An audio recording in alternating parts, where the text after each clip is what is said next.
cold, dark room. It smells disgusting. The creatures in front of you shake uncontrollably, packed one on top of another in tiny wire cages. To eat, they have only crumbs in front of them, and to drink, only a dirty bowl of water. Many have eye problems, ear problems, diseases, and infections. They've never been groomed, they've never been for a walk, and they've never seen the sun. For too many dogs across America, this is how life begins in a puppy mill. Puppy mills, as defined by the Humane Society of the United States, are mass dog breeding operations that take place in shockingly poor conditions. Puppy mill breeders produce puppies for profit, only for profit, with little or no concern for the physical, social, or emotional needs of the dogs. As a dog lover, I was shocked to discover the horrors of puppy mills across the country as I researched this speech. I know from my audience analysis questionnaires that most of you had a dog or another pet while you were growing up, and that you believe they should be treated humanely. Today, I'll show you that puppy mills are not treating animals humanely, and I'll suggest some ways of solving the problem. Puppy mills have been around for a long time, but they've grown dramatically in recent years. The Humane Society estimates that there are more than 10,000 puppy mills currently operating in the United States. According to Stephanie Shane, the Society's Director of Outreach for Companionable Animals, of the 7 to 9 million dogs sold in this country each year, 2 to 4 million come from puppy mills. That's double the number from only a decade ago. Rather than producing the healthy, happy pets that millions of families dream of, puppy mills produce dogs with canine herpes, respiratory infections, parasites, seizures, and E. coli. Dogs that are lucky enough to escape these diseases often have rotten teeth, missing eyes or limbs, hip disorders, skin problems, and a host of other deformities. In addition to suffering from physical problems, dogs in puppy mills are often emotionally unstable. Some are dangerously violent and aggressive. Others are apathetic and lack any desire to interact with people or animals. Because of the overcrowding in puppy mills, some animals literally go crazy and chew off the ears, legs, and tails of other dogs.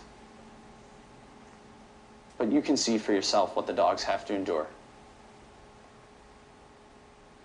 Here's a picture of a puppy mill provided by the U.S. Humane Society. As you can see, the cages are stacked one on top of another, and the dogs are packed into the cages like sardines into a can.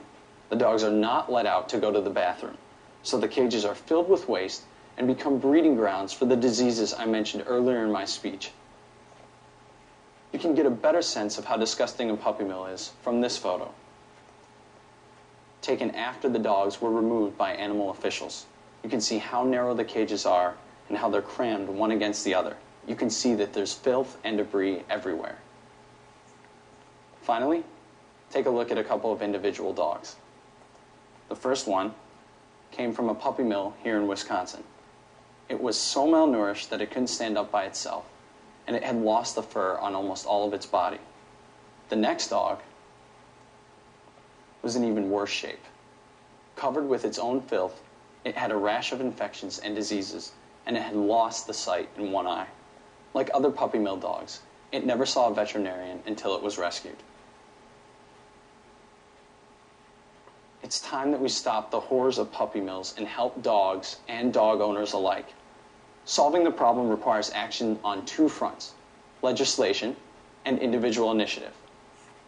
The first step is for new laws that will put puppy mills out of business. Current laws, such as the Animal Welfare Act, are ineffective at best. This law only regulates a small number of breeders, leaving countless puppy mills to operate under the radar. Here's the legislation I propose.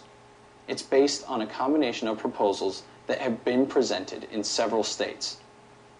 All dog breeders who produce more than 30 puppies a year should be required to register with their state's Department of Agriculture, which would inspect dog breeding facilities just as the health department inspects restaurants. Breeders with dogs in substandard conditions would be dealt with accordingly. A first offense would result in a fine of $3,000. A second offense would result in a fine of $5,000. And a third offense would result in a fine of $10,000 and 90 days in jail, plus permanent loss of the breeder's license in every state of the union. But legislation alone won't do the job. You and I also have a part to play. We have to take the profit out of puppy mills by making sure we don't purchase dogs produced by puppy mills. We can do this by following guidelines laid out by the Humane Society. First, consider adopting a dog from a trusted animal shelter instead of buying a new dog. The animal shelter will make sure the dog is free of physical and behavioral problems. Second, if you decide to buy a new dog, visit the breeder's premises. If the breeder refuses to let you see the premises or wants you to meet somewhere else, don't buy from that breeder. Third, don't buy a dog from a pet store. The Humane Society has found that most dogs in pet stores actually come from puppy mills. And fourth, don't be fooled by advertising. Just because an ad promises that a dog has been, quote, family raised or has a health certificate doesn't mean it's true. This is especially important when it comes to the internet, where there is no way to verify the health of a dog or the trustworthiness of a breeder. In conclusion, I'd like you to imagine your own pet, no matter what kind of animal it might be, living in the conditions endured by dogs in puppy mills. Then imagine your pet living in those conditions day after day, week after week, month after month.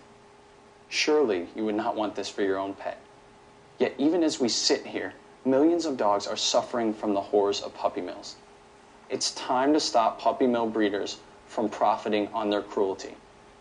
Even if, as the movie title says, all dogs go to heaven, we should not allow them to start their lives in hell.